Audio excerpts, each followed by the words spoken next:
Hello and Namaste. This is my third video lecture related to arc welding. Today we are going to discuss further.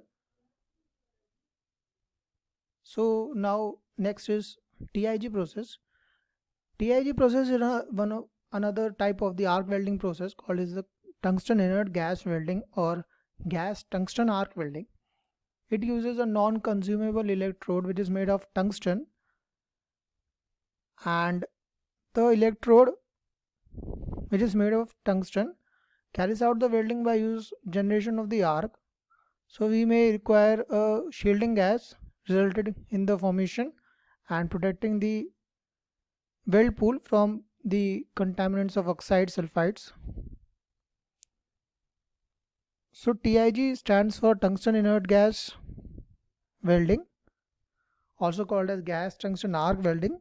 The current ranges from 200 amps DC to 500 amps DC and power ranges 8 to 20 kilowatt. Filler metal may or may not be required. Shielding gas used generally argon. It is used for thin sections of aluminum, magnesium, titanium. It is very expensive and obtains the welds of very good quality. This is the operator performing the TIG operation. This is the precise clean weld he has obtained using the tungsten and gas welding process. So this is the diagram for the TIG setup. So this shows the TIG process, and we are proceeding with the direction from the right to left, and we are having the electrical conductor which will provide the polarity to the tungsten electrode. Simultaneously the gas will also flow through the nozzle, aiding in the creation of the shielding gas environment, and filler metal may or may not be used according to the application. This shows the different chemical composition of the different TIG electrode used. The variation is seen in the percentage of tungsten along with the thoria, zirconia and the other elements.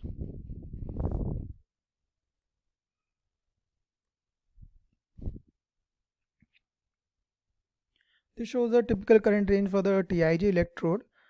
That is, if we are using the pure thoriated tungsten and the particular configuration of the polarity, and the varying range of the electrode diameter is representative of the current with regards to the pure and thoriated tungsten in the various polarities. The actual setup used for the TIG welding machine.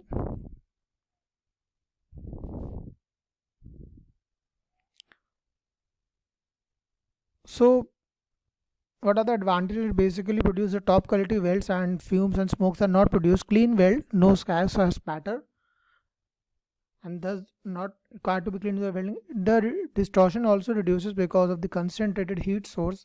It is good for joining of the thin base metals because of the excellent control of the heat input. Applications, as we also discussed few applications, joining aluminum and magnesium which forms refractory oxides. Excellent to use for the reactive metals such as the titanium and zirconium which dissolve oxygen and become brittle if exposed to air while melting, and for the expensive metal and parts. However, the disadvantages include basically it is expensive, and the travel speeds, arc travel speed, deposition rates are very lower, comparatively lower, and the high price of the inert gas used for the shielding such as argon or helium. The price of tungsten electrode is also high, and the equipment cost is also high as compared to the process such as shielded metal arc welding. And another limitation of the process is that basically apart from the slow welding speeds, there is a contamination that may occur due to transfer of the molten tungsten from the electrode to the weld.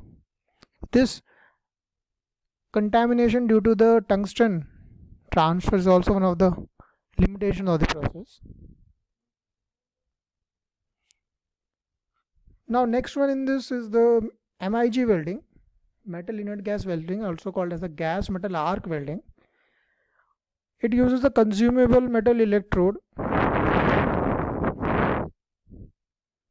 So this is an arc welding process which joins metals by heating them with an arc established between a continuous filler metal, that is the consumable electrode, and the workpiece. And the polarity preferred in this case is the reverse polarity, direct current electrode positive, so that the maximum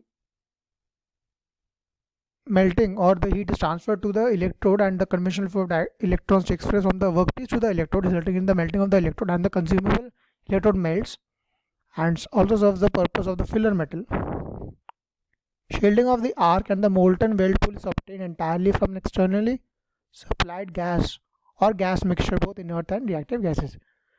Thus, the shielding may also be obtained by using the externally supplied gas or the mixture of reactive and the inert gas. This is a process diagram for the MIG process. As we discussed that we prefer the DC reverse polarity, that is the direct current electrode positive, workpiece negative. So conventionally the electron flow from the workpiece to the welding electrode, resulting in the 2/3 heat generated at the electrode, melting of the electrode and deposition on the base metals. So further the characteristics include the consumable wire electrode and easy automation of the process. So this is another pictorial representation of the process in order to have a more clear diagram. Likewise, if we have a particular direction of travel from the right to the left, so we will have basically a shielding gas applied. Simultaneously, the welding electrode being supplied and simultaneously the current conductor to provide the proper polarity. In this case, the positive polarity to the electrode. All these are part of the nozzle, and simultaneously the shielding gas will be supplied through the nozzle, resulting in the generation of the arc. And this is the wire guide and the contact tube. Because whether the electrode in the form of the rod or wire, it will melt continuously and keep on depositing on the weld metal. So the length between the electrode tip to the workpiece, that is called the CTWD, contact tip to workpiece distance, that has to be maintained so that the rate of melting compensates the rate of travel of the workpiece. Same diagram using the different supply sockets arrangement, showing the feed control system, gas in, gas control, and the shielding gas source. The same diagram but in a basically connective way, showing the different elements of the diagram in a basically connective manner.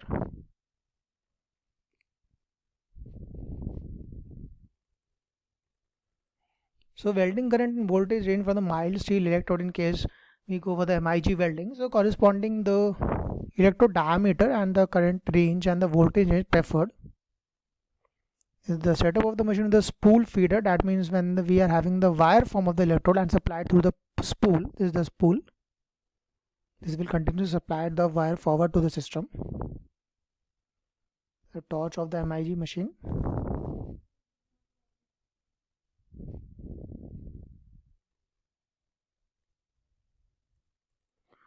So the welding torch and accessories include the nozzle, gas diffuser, contact tip. Basically the welding torch will guide the wire and the shielding gas to the weld zone and brings the welding power to the wire.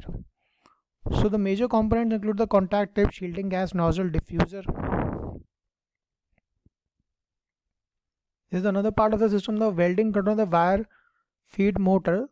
The main purpose of this function of this is to basically pull the wire from the spool and feed it into the arc, so that to compensate the rate of melting of the electrode with the rate of supply of the wire, because we have to maintain the CTWD, contact tip to workpiece distance. This controls the wire speed and regulates the starting and stopping of the wire feed. So advantages include basically the high quality welds and the faster welds compared to the shielded metal arc welding and tungsten inert gas welding, and separately flux is not required. Very little cost of the alloying elements as the metal transfer occurs across the arc, and the weld spreader is also minor, can be easily removed. Applications used in the wide variety of metals such as an alloy such as aluminium, copper, magnesium, nickel, iron, many of their alloys. The process can be operated in several ways, whether it can be operated in the semi-automatic manner or the fully automatic manner. Disadvantages: it cannot be used in the vertical overhead welding quality due to the high heat input and the fluidity of the weld puddle. It will be complicating the task and has complex equipment compared to the equipment used for shielded metal arc welding process. So to sum up, we can also sort of draw a comparison between the TIG welding and the MIG welding. So MIG basically stands for the metal inert gas welding, and TIG whereas stands for the tungsten inert gas welding. And MIG used electrode and workpiece used another electrode. Tungsten rod was used as an electrode in the TIG welding, and it is basically gas shielded metal arc welding, whereas TIG it is gas shielded tungsten arc welding. Continuous feed electrode wire is used, which are fast feeding, whereas the same are the slow feeding in case of the TIG welding. The welding area is flooded with the gas which will not combine with the metal, as gas is used to protect the welded area from the atmosphere. Then regarding the application, can weld materials such as mild steel, stainless steel, aluminium. Wide range of material thickness can be welded, whereas TIG is for the limited applications like tungsten, manganese, pipe welding, heavier task. MIG uses a consumable electrode, whereas TIG uses a non-consumable tungsten electrode. Then MIG, we go on for the DC reverse polarity direct current electrode positive polarity, whereas TIG uses both AC as well as the DC. Filler metal is compulsory used, whereas filler metal may or may not be used. It can weld metal up to the 40 mm thickness to 4 cm thick plates sheets can be welded, whereas in case of the TIG thickness is limited to 5 mm. And regarding the travel rate or the time taken to complete, basically the TIG is a slow welding process compared to MIG, which is comparatively faster than TIG process. So these summarize the differences, diagram, detailed process characteristics, advantages, applications, limitations of TIG, and the comparison of the TIG and MIG along with the process diagrams also. Hope you understood the same. Thank you.